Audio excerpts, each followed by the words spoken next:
to another episode of Morgantown Memories.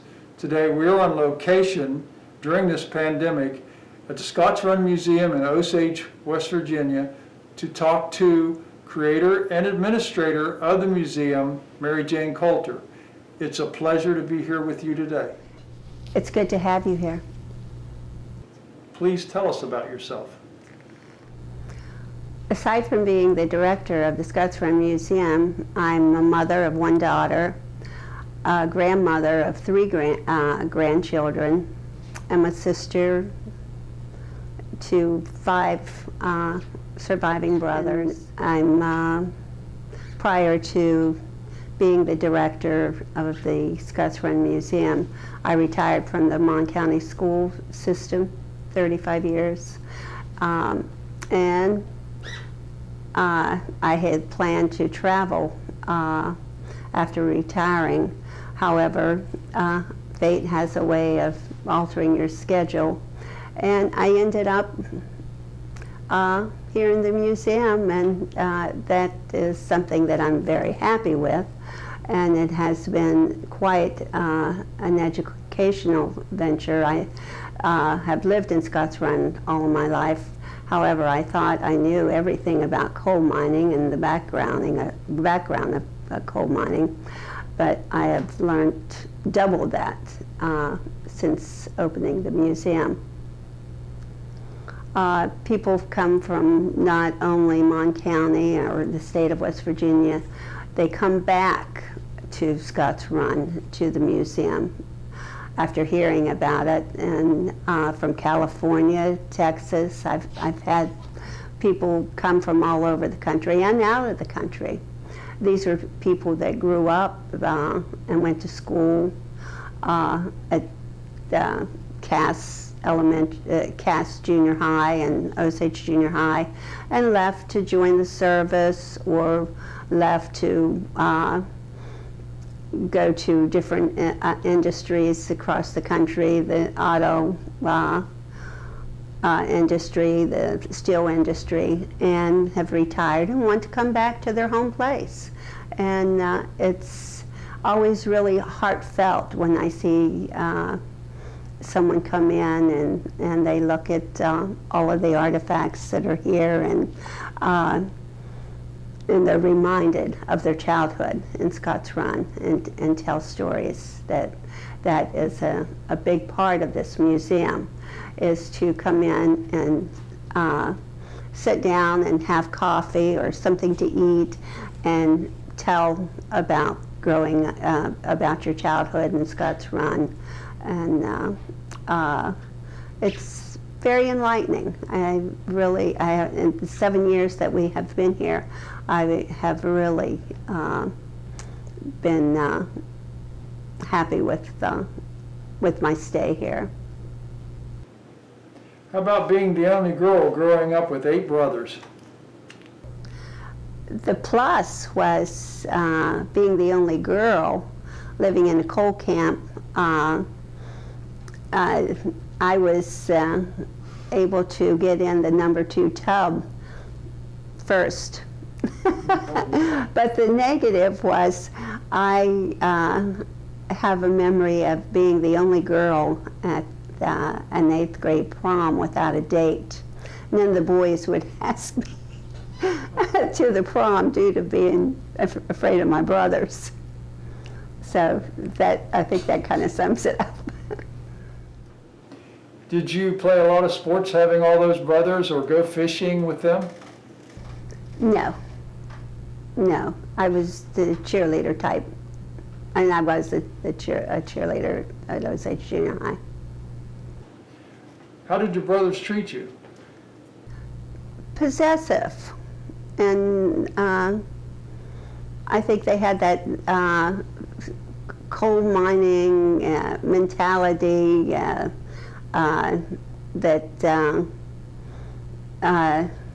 protective. They were too overly protective. What do you remember about the people of Scotch Run and some of the events that happened here?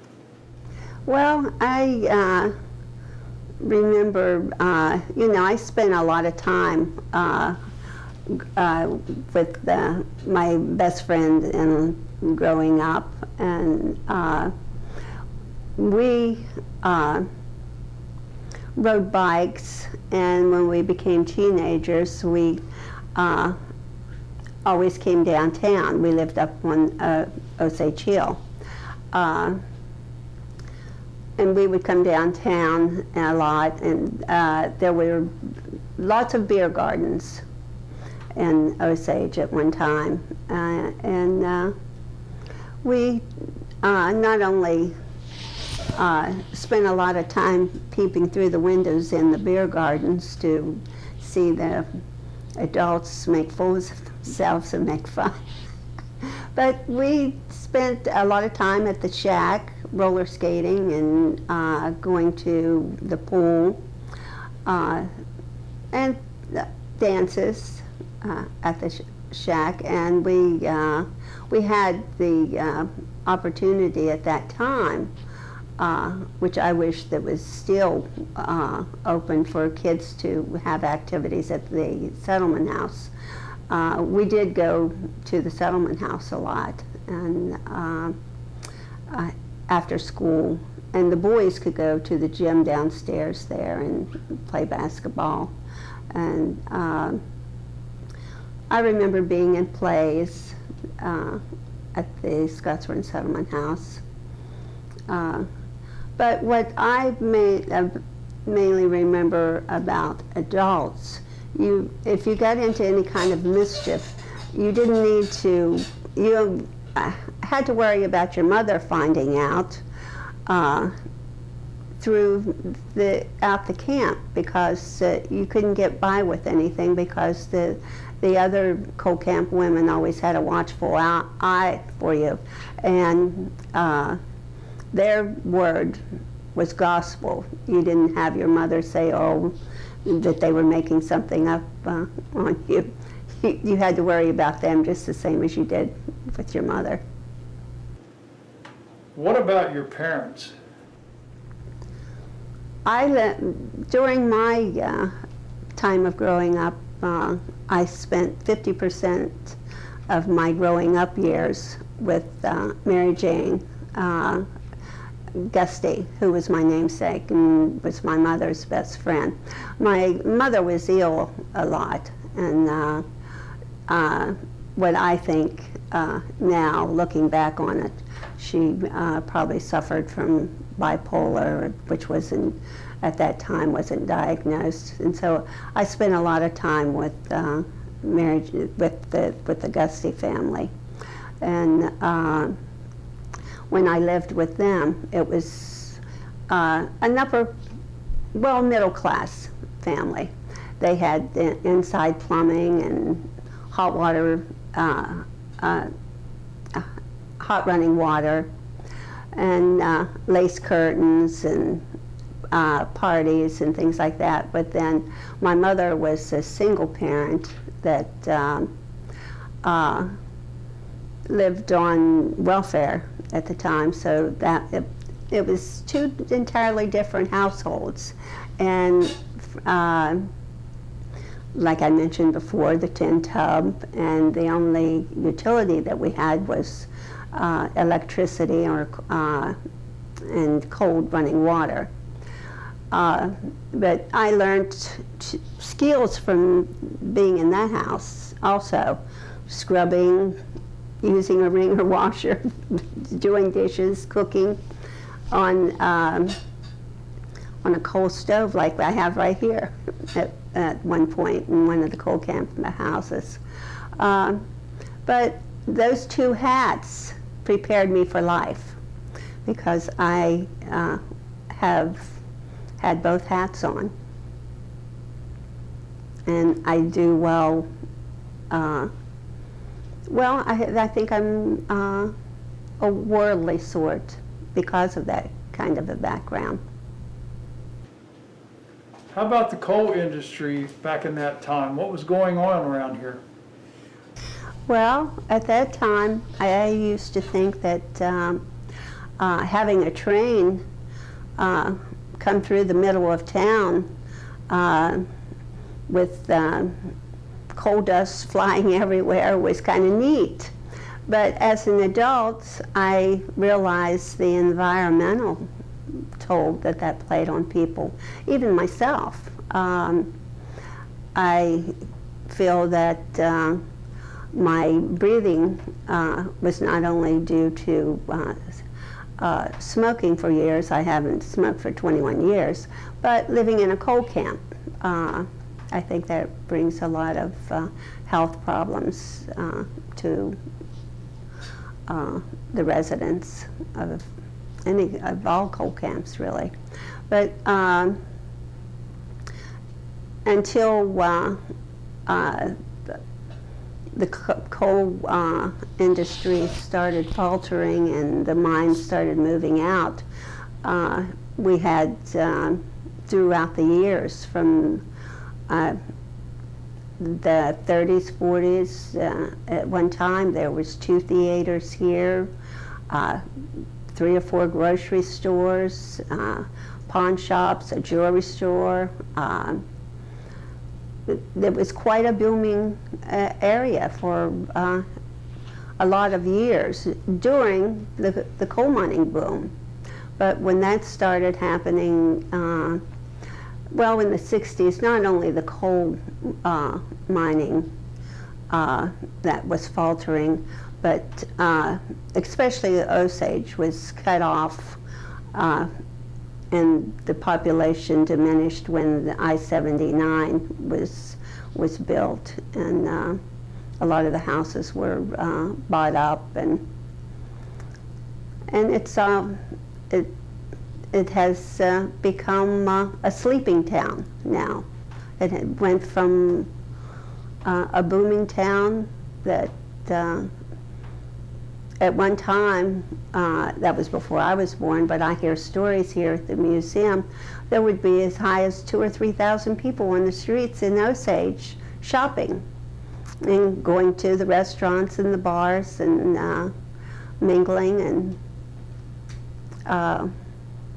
it's sad to see it now. I really feel sad when I look up and down the streets and I see the buildings, no longer see the buildings that used to be here and the people on the streets and the residents. It's no longer the town that was when I was a teenager, when I was growing up. What prompted you to start the Scotch Run Museum? After I retired, this is the 3rd museum. The first was up the street next to Al's repair shop and the empty lot that is now empty.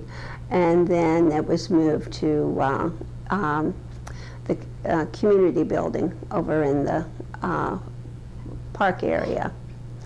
And due to flooding and ongoing flooding, a lot of the artifacts were ruined, and going into the building and seeing all the artifacts that had been donated and had been ruined, and it was full of mold and mildew, I really got choked up about that, and I was preparing to turn this into a residential or a commercial rental, and I had a brainstorm that it could possibly be moved here, what artifacts could be salvaged and brought over here.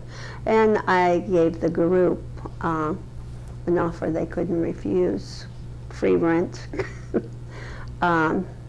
So that's what happened. A lot of the artifacts was cleaned and brought in, and a lot of the stuff here is a collection of my brother Danny's. He was quite a history buff and quite an antique collector. Some of the stuff had survived the fire from my tea room and was also brought up, and so we have a museum now. Who are some of the people that helped you along the way to keep the museum going? WVU, E. Falk, Professor Falk, who teaches graphic design at WVU, has been phenomenal in helping us get where we are today with her students. Just about every semester she has her graphic design students do a project that will help the museum and street fairs and all of the you can look around here, all of the displays on the walls. Her students did the work, and the board members have been very instrumental in helping with the museum, and the County Commission helps with donating $1,000 every year to pay the electric bill. That's one thing I do insist on, that they have to have a fundraiser or come up with paying the electric and the water and small maintenance. Because if that wasn't done, we wouldn't make it. We are like a lot of nonprofits. We struggle and we depend on donations and fundraisers. What are the hours of the museum? Saturdays from 10 to 2. We have closed for a few weeks because of the COVID virus. And we have a lot of people that aren't coming because of that. The epidemic has really hurt our Saturday enrollment, and which is understandable, because a lot of the people that would come on Saturdays that was religious about coming, they're older and they have health problems. I'm just hoping to get back to where we were on Saturdays. There was times that we would have anywhere from 20 to 25 to 30 people come in on Saturdays, and I hope to regain that. What are some of the prized possessions that you have here at the museum? I really like the old coal cook stove, which is over there, and the coal mining hats and the coal buckets, and I don't think we have one back here, but over there we have it, the canary cage that the miners always talked about. They kept a canary in the mines, and also fed the rats, because when something happened to the canary, they knew that there was gas in the mines, and I have managed to get one of those donated, a fairly nice one. And what else? Oh, I especially like the old wringer washer, and I can imagine a woman using that to do the laundry and the tubs that we have back there. And when I hear someone say the good old days, I can imagine that being a good old day. Having to wash clothes on a washboard, or an old wooden wringer like that you crank. We have quite a collection of coal mining history books that have been donated by Michael McKernan, who anytime he sees an estate sale, he's on a mission. He also taught in the school system at Morgantown High for years and just recently retired. And his mission in life, I think, is to go to estate sales and bring books on coal mining and all the history that I have here in the museum. And some of them I have read. I'm not sure if I'm going to get through all of them, but anyone could come in and read or check one of the books out. Bloodletting is one of my favorites, about the three major coal mining wars when they were unionizing the coal industry. What do you see as the future for the museum? Well, I'm certainly hoping that we can continue, and I hope to have, when this epidemic is over, to have the people that were loyal and coming on Saturdays. I hope that they come back, because it took us a couple years prior to getting people to know about the museum and that we were here. One of the board members, Jane Coulter, she asked me one time, she said, she always called, my name's Mary Jane, but she always calls me Mary. She said, Mary, why do you sit here? No one even comes in. And I said, well, I feel that if I'm consistent about those hours, 10 to 2, that if I'm not, someone will show up, they're not going to come back, and that's what people will end up saying. Well, you never know when they're there. They say they're there from 10 to 2, but they're not. But it took a couple years for people to start coming, and word of mouth and advertising different events, and when we would have the street fairs, and people would come in, and like I said, there has been as high as 35 people in here during the senior dinner. That's what we had also prior to the epidemic, was a 1-month senior dinner that was no longer being held at the Scotts Run Settlement House.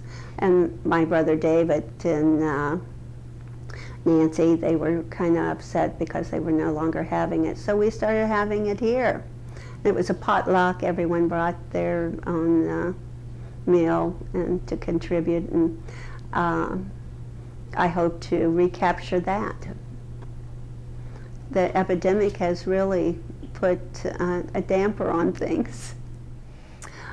One more thing, the last artifact is a huge photo in the back room of miners being evicted because they were found to be union organizers in Liberty. It took place in Liberty. The photo was donated by Mike Caputo from the UMW office. Apparently that picture had hung there for many years, and they donated it to the museum. That is one of the prize photos. We have numerous of photos of Scotts Run when Eleanor Roosevelt came to visit what was then considered the most depressed area during the Depression. And she had photographers following her.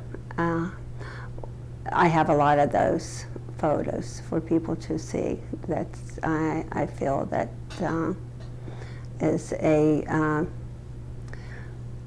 big asset for the, all those photos are a big asset for the museum. It really has been a pleasure being here today with you. It's been a pleasure having you here, and I really want to thank the Morgantown Museum for the publicity. It's really appreciated. And from all of us here at the Morgantown History Museum, we'll see you next time.